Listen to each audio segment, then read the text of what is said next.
हम सब के जीवन में कभी सुख आ जाता है और कभी दुख का आना जाना हो जाता है। कई बार ऐसा होता है परेशानियां पीछा ही नहीं छोड़ती। दुख कष्ट परेशानियां आती ही जाती हैं, आती ही जाती हैं। तो हम क्या करते हैं, जीवन के कुछ नियम हैं जिनका हम पालन नहीं करते हैं। तो इससे क्या होता है, जब हम इन नियमों को ताक पर रख देते हैं तो हमारी हेल्थ भी ख़राब होती है, हमारा वेल्थ पर भी असर पड़ता है और हमारे रिश्तों पर भी असर पड़ता है। तो ऐसा कैसे होता है और कौन से ऐसे नियम हैं जिनको फॉलो करके लाइफ जो है बेटर बन सकती है, आज इसी वीडियो में देखेंगे। स्वागत आपका मेरे चैनल कैच लाइफ विद सुमन में। वीडियो जो है इम्पोर्टेंट है, इसको एंड तक वॉच करना है और चैनल को भी सब्सक्राइब कर देना है तो अच्छा लगेगा। तो देखते हैं कि कौन से ऐसे नियम हैं जिनको हम फॉलो करके लाइफ को बेटर बना सकते हैं। तो पहला नियम है law of cause and effect, कि कोई भी चीज़ है, चाहे दुख है चाहे सुख है, उसके पीछे कोई ना कोई कारण जरूर रहा होगा। आज आप खुश हैं, सुखी हैं, तो कुछ पीछे आपने अच्छा किया है, कोई अच्छा कर्म किया है, कोई अच्छी एक्टिविटीज़ की हैं जिसके कारण आज आपको सुख मिला है। और आज आपको एंग्जाइटी, स्ट्रेस, परेशानी, दुख लगे हुए हैं, तो आपने ही कुछ ना कुछ ऐसा किया है जिसके कारण आज ये रिजल्ट आपको मिला है। कोई ना कोई उसका कॉज पीछे रहा होगा, कोई ना कोई कारण पीछे रहा होगा जिसका इफेक्ट इस समय आपको मिल रहा है। जैसे एक एग्जांपल देती हूँ, हम एक बीज धरती पर उगाते हैं तो वो धीरे धीरे फलकर फिर वो एक बड़ा सा पेड़ बन जाता है। बड़ा सा पेड़ बन जाता है, फिर हमें फूल फल छाया कुछ भी देता है। तो उसके पीछे का कारण क्या था? पीछे का कारण था बीज जो हमने उगाया था। आज वो बीज बड़ा हो गया और हमें उसका सुख मिलना शुरू हो गया है। इसी तरह से हमने कुछ अपने लाइफ में अगर डिफ़िकल्टीज़, कुछ परेशानियां पैदा कर ली हैं तो उसके पीछे कोई ना कोई दुख जरूर है, हमने बीज जरूर ऐसा गलत वाला बोया है जिसके कारण ये जो हमें प्रॉब्लम जो है आई है। तो हमने रूट कॉज पर काम करना है कि असल वजह क्या है, हमारे दुख का असली कारण क्या है। परमानेंट सोल्यूशन चाहिए।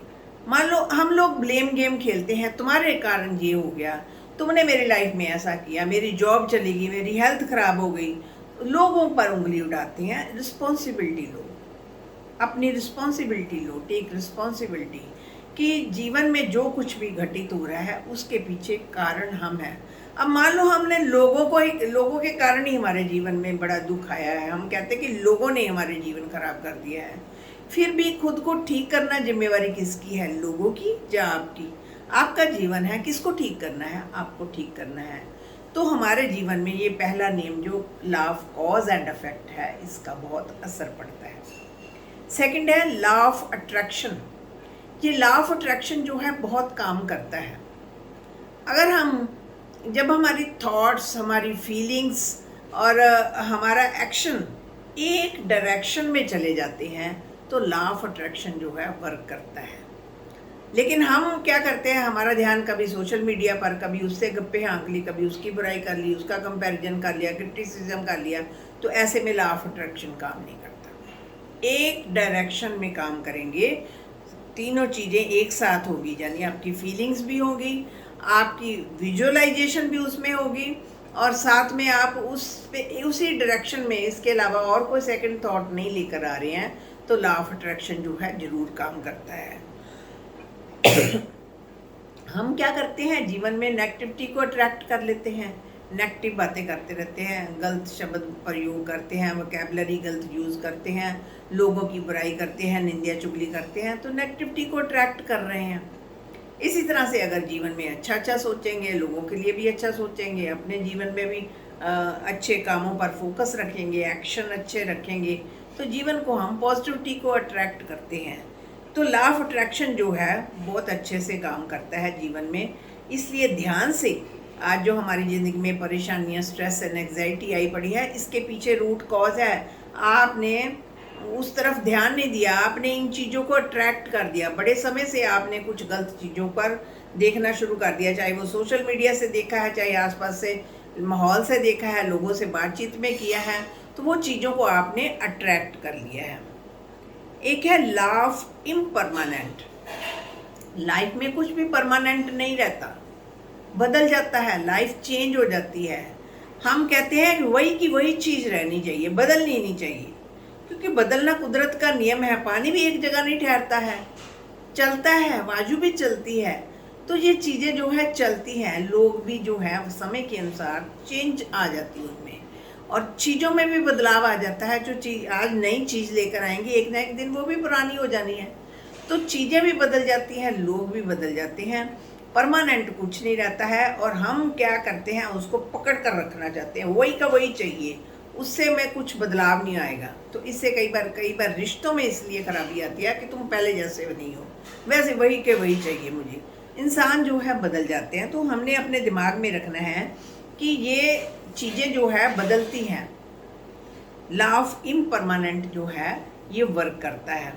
आज मान लो किसी से आपका ब्रेकअप हो गया, आप खाना पीना छोड़कर बस बिस्तर पकड़कर बैठ जाते, मेरा जीवन ही तबाह है, मैं परेशान हूँ, बड़ा दुख है, तो ये सोचते हैं। लेकिन कुछ समय बाद आप देखते हैं थोड़ी हीलिंग होनी शुरू हो जाती है आपकी लाइफ में कोई और पर्सन आ जाता है, कोई नया पार्टनर मिल जाता है आपको, तो आप उसके साथ इंजॉय करने लगते हैं और पिछले वाला जो भूलना शुरू हो जाता है आपको। तो इस तरह से लाइफ में जो है परमानेंट कुछ भी नहीं है, इम्परमानेंट है। एक है लॉ ऑफ रिस्पॉन्सिबिलिटी। हम ब्लेम गेम खेलते हैं, तुम्हारे कारण ये खराबी पड़ी है, तुम इसके जिम्मेवार हो, अपनी रिस्पॉन्सिबिलिटी लो। रिस्पॉन्सिबिलिटी जितनी लोगे तो आप उतना फोकस्ड रहोगे कि मेरी ये जिम्मेवारी है, मैं अपने आप को ये सुधार कर सकती हूँ। आज आपकी हेल्थ खराब है, अपनी जिम्मेवारी खुद लो कि मैंने ध्यान नहीं दिया, उसको ब्लेम करने से कुछ नहीं होगा। शरीर आपका है, बॉडी आपकी है, ध्यान आपको रखना है। मान लो लोगों ने भी बहुत आपकी हेल्थ की तरफ नहीं ध्यान दिया, कुछ नहीं किया, आपकी लाइफ में अच्छा नहीं किया, फिर भी अब ठीक किसको करना है, आपको करना है, इसलिए अपनी रिस्पॉन्सिबिलिटी को लो। एक है लॉ ऑफ ग्रोथ। चीज़ें कई बार ना अटक जाती हैं, जैसे खड़ा रह जाती है ना, कोई चीज़ ऐसे खड़ी हो जाती है, उसमें ग्रोथ नहीं आती है। तो ग्रोथ लाने के लिए हमको उसमें कुछ वैल्यू ऐड करनी पड़ेगी, उसमें कुछ क्वालिटी ऐड करनी पड़ेगी, नई नई चीज़ें सीखनी पड़ेगी, वो नई चीज़ों को जीवन में अप्लाई करना पड़ेगा। कुछ नया सीखो, कुछ अच्छा करो, क्वालिटी वाइज करो, क्योंकि पुराने ढरे का कुछ ना कुछ करते जाओगे तो फिर उसमें इम्प्रूवमेंट नहीं आएगी, ग्रोथ नहीं होगी। ग्रोथ लेनी है तो कुछ एक तो कंसिस्टेंसी रखो, एक उसमें कुछ ना कुछ क्वालिटी ऐड करते चलो, जिससे धीरे धीरे वो चीज़ें जो है टाइम ठीक तरीके से होने लगेंगी। एक है लॉ ऑफ बैलेंस। हम जीवन में ना बैलेंस नहीं कर पाते, तीन ही चीज़ों की ज़्यादा परेशानी होती है, एक तो हमारी हेल्थ, एक है वेल्थ, और एक है हमारा रिलेशन।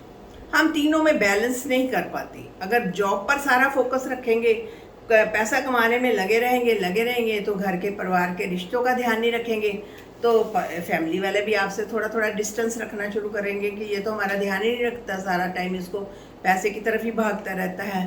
तो तीनों में बैलेंस करना सीखें। हम लोग एक चीज़ की तरफ ज़्यादा अट्रैक्ट हो जाते हैं तो वो हम उनको बैलेंस नहीं कर पाते। तो बैलेंस करना जो है जीवन में बहुत ज़रूरी है। ये नियम को भी, लॉ ऑफ बैलेंस को भी हमने ध्यान में रखना है। एक है law of giving and receiving. जो हम देते जाएंगे वही हमें मिलेगा। हम आज लोगों को कष्ट देते हैं, उनको दुख देते हैं, उनके जीवन में रोड़े अटकाते हैं, तो हमें वही हमें अट्रैक्ट होकर मिलेगा। ये लॉ ऑफ कर्मा भी यही कहता है कि जो आप दोगे वही आपको मिलेगा। तो इसलिए ये law of receiving end law of giving जो है, इसको भी ध्यान में रखकर अपने जीवन को चलाना है। एक है लॉ ऑफ डिटैचमेंट। जितना हम चीज़ों से डिटैच्ड रहेंगे ना, उतना हम सुखी रहेंगे, क्योंकि अटैचमेंट से पेन आती है। चिपके रहना, एक ही चीज़ से वो चिपकते रहना, तो चिपकने से क्या होगा कि वो चीज़ में ग्रोथ नहीं आएगी। तो अटैचमेंट से पेन आती है। अटैचमेंट से पेन आती है, इसका मतलब ये नहीं है कि आप घर बार वाले लोगों से डिटैच हो गए हैं कि मैं हूँ और कुछ नहीं है, ऐसा नहीं है। आपने इस तरीके से डिटैच होकर खुद को स्ट्रांग बनाना है कि खुद की भी अच्छी केयर करनी है और अपने आसपास अपनी फैमिली मेम्बर्स को भी या अपने सोसाइटी को भी अच्छा अपने वैल्यू देनी है। एक है लॉ ऑफ पेशेंस। जीवन में शांति रखो, संतोष रखो, अपना कर्म करते चलो, भगवान अपने आप उस कर्म का हमें कोई ना कोई फल देंगे। तो जीवन में अगर इन लॉज का हम ध्यान रखेंगे, ये जो हम लॉज ब्रेक करते हैं तभी जीवन में डिस्टर्बेंस आती है। जैसे जैसे हम इनका ध्यान रखेंगे तो हमारा जीवन खुशियों से भरना शुरू हो जाएगा। तो हमने आगे से फ्रेंड्स यही रिक्वेस्ट है कि आप अपने जीवन में इन नियमों को ज़रूर ऐड करें, और जैसे जैसे इन वैल्यूज़ को, इन नियमों को ऐड करेंगे, आप देखेंगे कि लाइफ में चेंजेस आनी शुरू हो गई हैं। शुक्रिया फ्रेंड्स।